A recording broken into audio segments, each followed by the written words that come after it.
Hello everyone, welcome to my YouTube channel Sonu's Life Science Biology for All.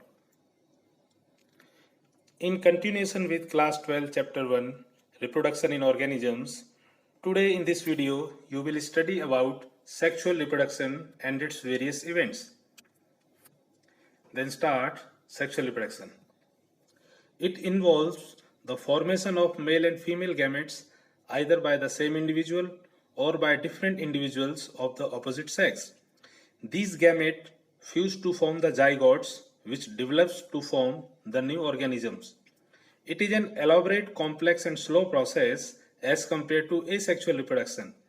The offsprings are not identical to the parents or among themselves because of the fusion of male and female gametes, biparental mode and meiosis. The examples are all plants, all animals, most fungi and some protists. Some examples in sexual reproduction. Birds living in nature lay eggs only seasonally. However, birds in captivity, as you have seen in poultry farms, they are made to lay eggs throughout the years because these eggs are unfertilized eggs. In this case, laying eggs is not related to reproduction but is a commercial exploitation for human welfare.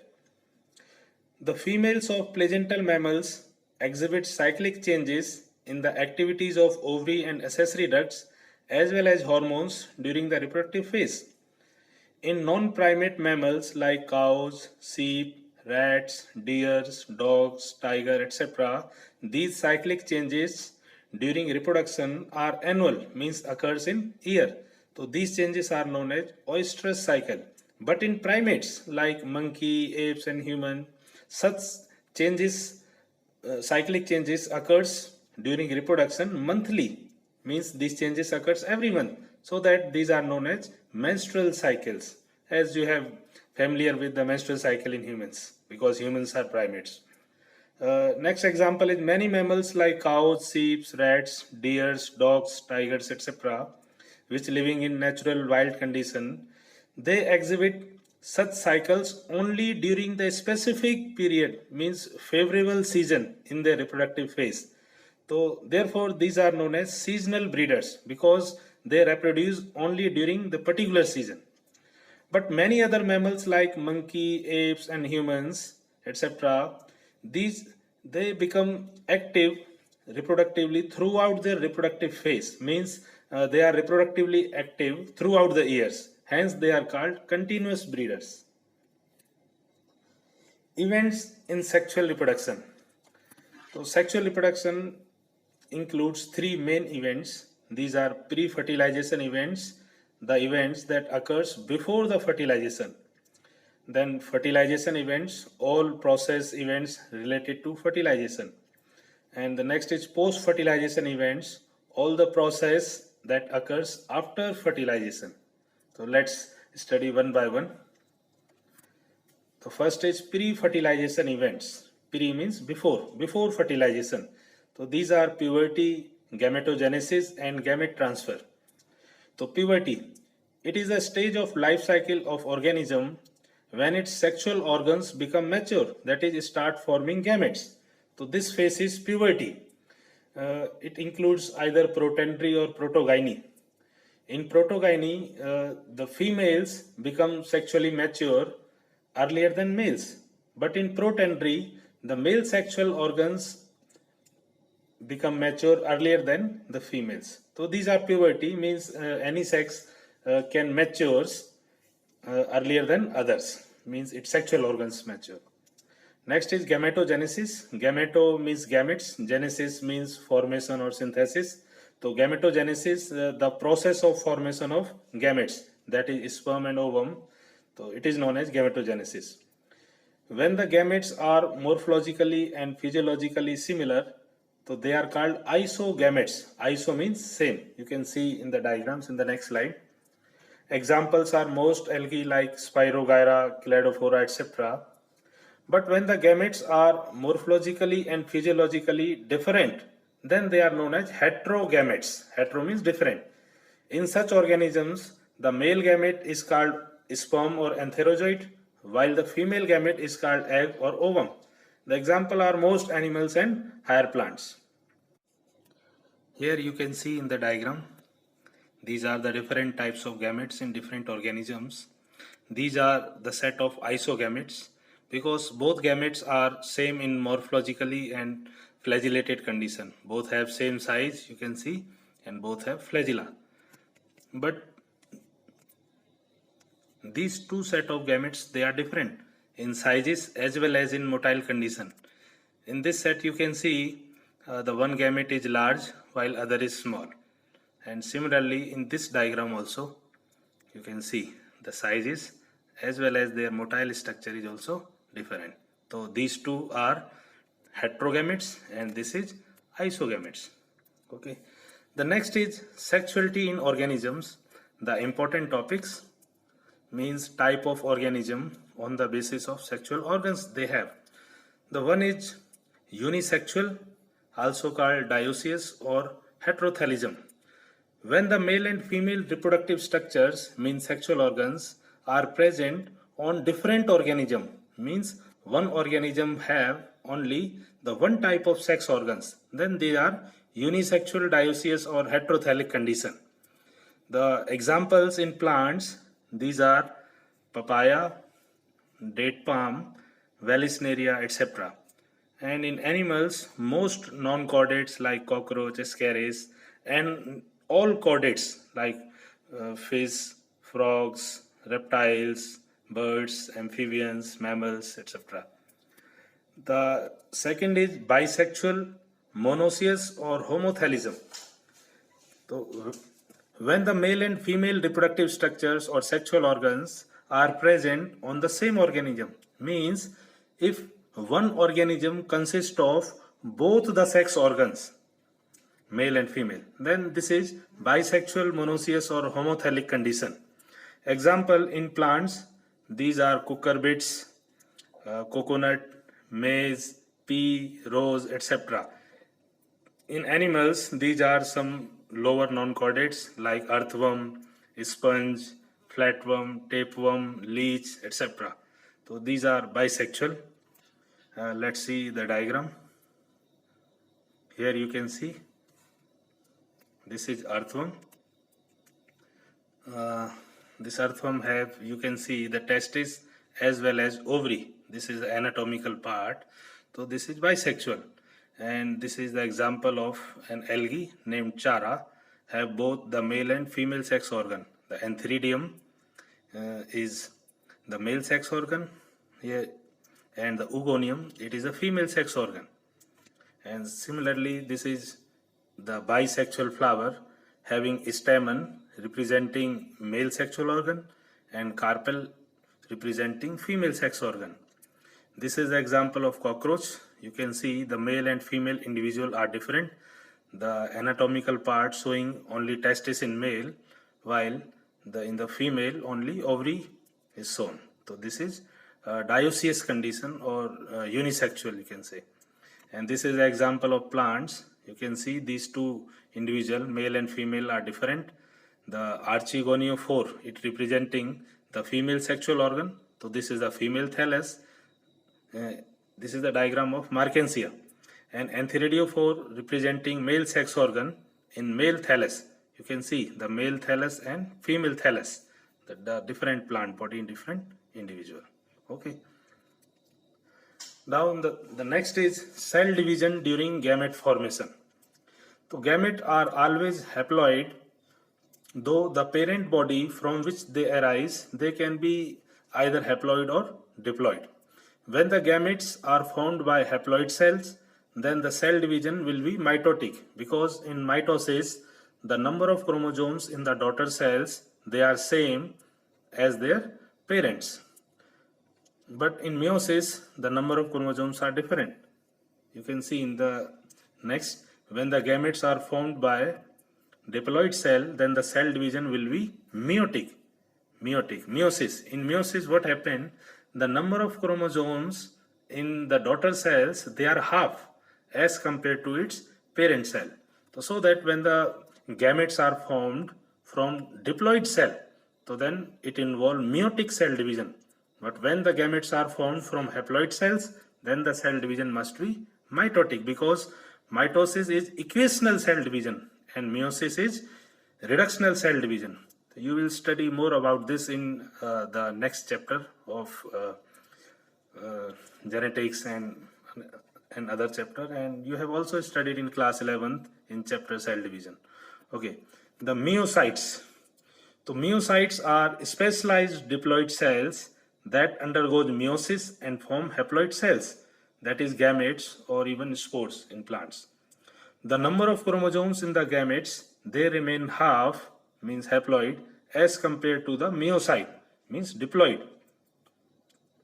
Example of meiocyte in different organism. In some algae and many fungi, meiosis occur in zygote to form haploid spores. These haploid spores directly from gametes through mitosis. So that this meiosis is known as zygotic meiosis, because this meiosis occurs in the zygote. The next meiosis is sporic meiosis. So in higher algae, bryophytes, pteridophyte, gymnosperm, and angiosperm, means they are all are plants.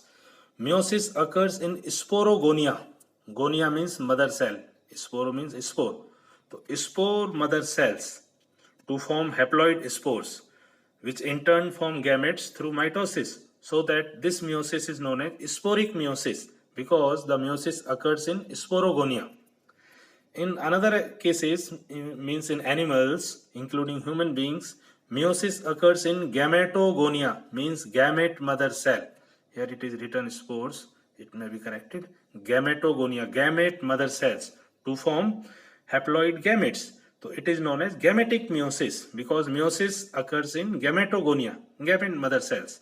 So these are the different example of meiosis in different individuals. In all the cases, the meiocytes is a diploid which include meiosis and forms haploid either gametes or spores. Here you can see the example of meiocytes, diploid. The diploid is represented as 2n. Diploid means two set of chromosomes, and the haploid, it is represented as n, means one set of chromosomes. So here this is the diagram table of NCERT. You can see these are the example of meiocyte, means two set of chromosomes, and this is the example of haploid, means in gametes. So gamete have one set of chromosomes and the meiocyte have two set of chromosomes. So first example of human beings, suppose the meiocyte have 46 chromosomes, then the number of chromosomes in the gametes, they will be 23, means exactly half. So you can see in the housefly, if the meiocyte has 12, then what will be the number of chromosome in gamete? So you can easily tell they are 6. So similarly, you can fill this table very easily. Just you have to half the number of chromosome in gamete as compared to their meiocyte. Okay. The next event in pre-fertilization changes, it is gamete transfer. Means after the formation of gamete, what happened? So after gamete formation, they must be physically brought together to facilitate fusion. So this is fertilization.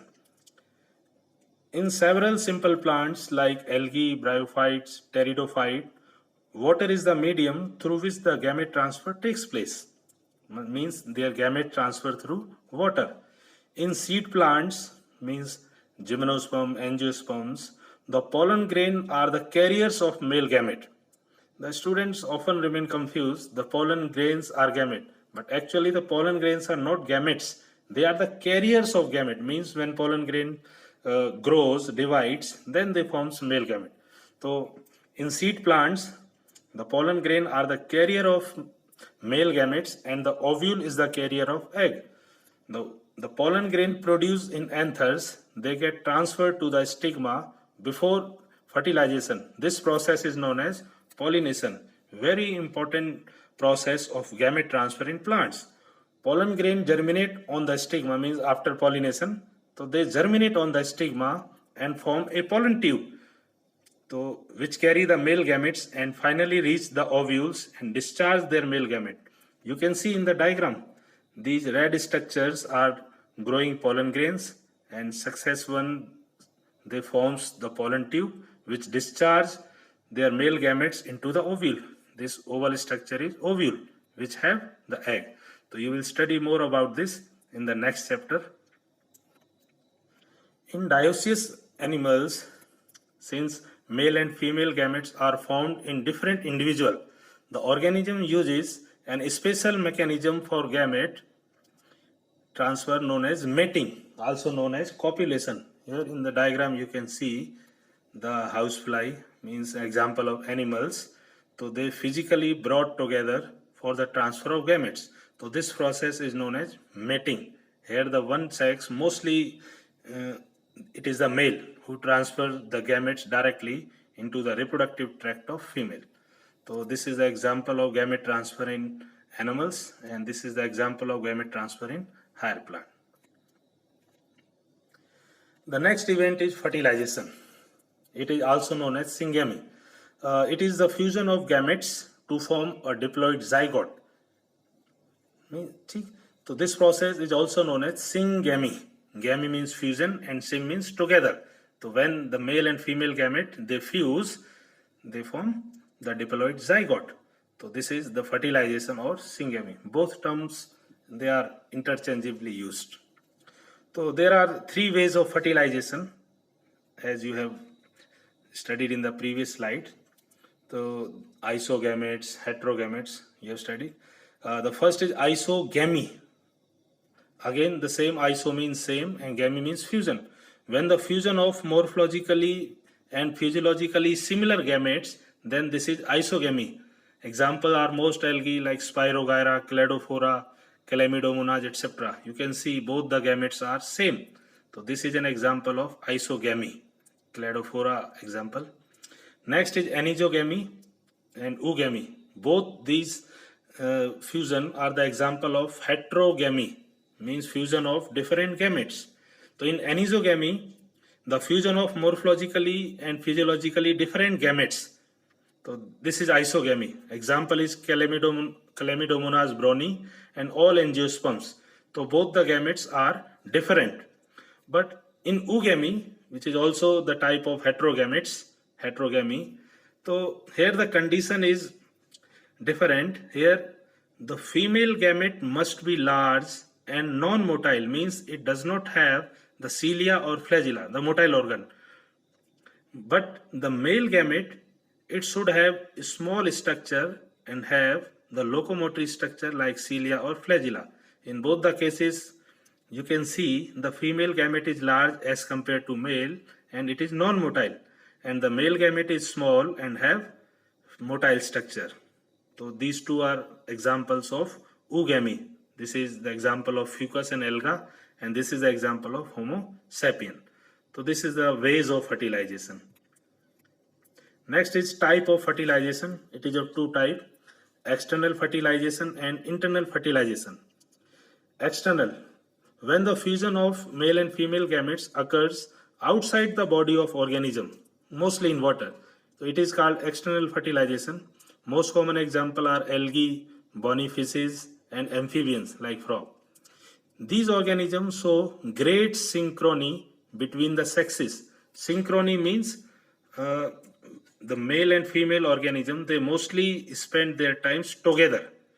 Means for the success rate of fertilization, they must be brought together. Physically, they remains together.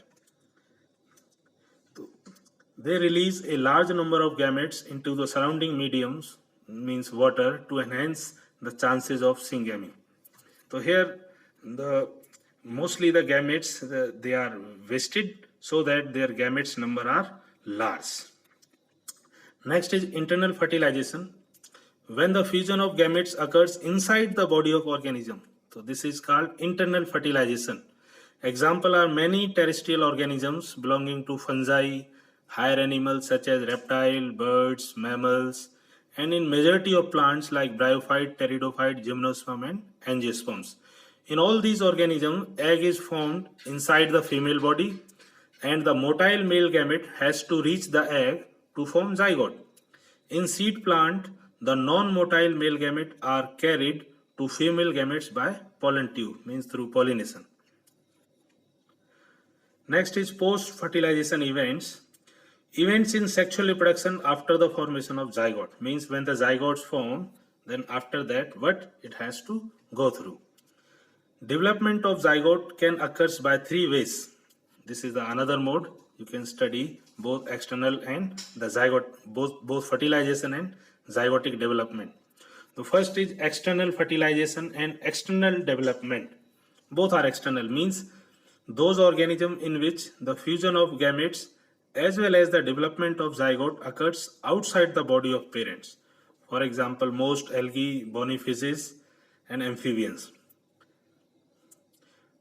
Next is internal fertilization and external development. Those organisms in which the fusion of gametes occurs inside the body, means fertilization is internal, but the development of zygote occurs outside the body. So in this case, what the female organism does, in the body of female, fertilization occurs internally, means zygote form. Then the female lays these fertilized eggs outside to the environment, so that the zygotic development will be external.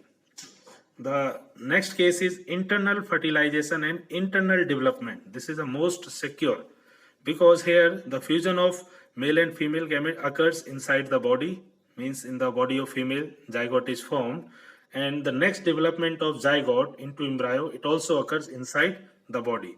So that the organisms find a safe place and secure place in the body of female, so that their mortal rate is very low, because they does not have to face the danger from any external predator.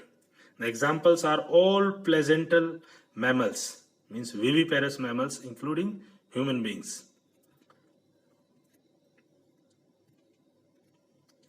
Next is embryogenesis, means the zygote, it will divide and change into embryo. So it refers to the process of development of embryo from zygote. During embryogenesis, zygote undergoes cell division, means mitosis, and cell differentiation. The cell division increases the number of cells in the developing embryo, while cell differentiation helps group of cells to undergo certain modification to form specialized tissues and organ to form organism. Means simply the zygote start dividing, forms embryo, then certain cells of embryo, they reorganize to form the tissue and organ, simply. Now the type of organism on the basis of how they produce young ones. So they are oviparous and viviparous. Obviously you have also studied in lower classes. The viviparous, those animals which lay eggs, either fertilized or unfertilized, are known as oviparous animals. A major disadvantage is that the offspring are extremely vulnerable. They have to face the danger from predators and threatening their survival rate up to the adult. Means their survival rate are very less, because they have to face the external predator. The examples are most insects, cartilaginous fish like shark, reptile, birds, and egg-laying mammals, oviparous mammals like platypus and spiny anteater. These are the egg-laying mammals. All mammals don't produce young ones. Some of them are exceptional, they lay eggs. Viviparous, those animals which give birth to young ones. So they are viviparous. Because of proper embryonic care and protection, the chances of survival of young ones, it is greater in viviparous organism. So their examples are all placental, means viviparous mammals, including human beings. So these are the oviparous and viviparous condition. The next is the post-fertilization events in flowering plants. Here you have seen in the previous slide in animals, here in the plant. In plants, the zygote is formed inside the ovules, because ovule was the carrier of egg, so that the zygote will form inside that. After fertilization, the sepals, petals, and stamens of the flower wither and fall off in most of the cases. Can you name a plant in which sepal remain attached?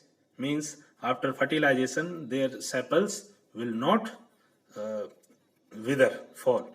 So you can think the example in brinjal, in tomato, in chilies, in strawberry, you have seen these green structure that are sepals, they still persist after fertilization. The next, the pistil, however, remain attached to the plant. The pistil or carpels, so they remain attached to the plant. The zygote develop into embryo. You can see the zygote develop into embryo and the ovule develop into seed. The ovary develop into fruit, which develop a thick wall called pericarp. So pericarp, it is the covering of fruit, having three layers: epicarp, mesocarp and endocarp. After dispersal, seed germinate under favorable condition and form new plants. So these are the example of post-fertilization changes in flowering plants. Here you can see the different anatomical structure of fruit. This is an example of pea, the S indicating seed and P indicating fruit, means pericarp. Here is the example of cucumber, seeds and outer pericarp, and here also the example of mustard, I think, the seed and outer pericarp. This is again the example of cucumber, the seed and outer pericarp. Okay, you have enjoyed the video and understand the topic, and hopefully we will meet in the next video in the next chapter. Thank you.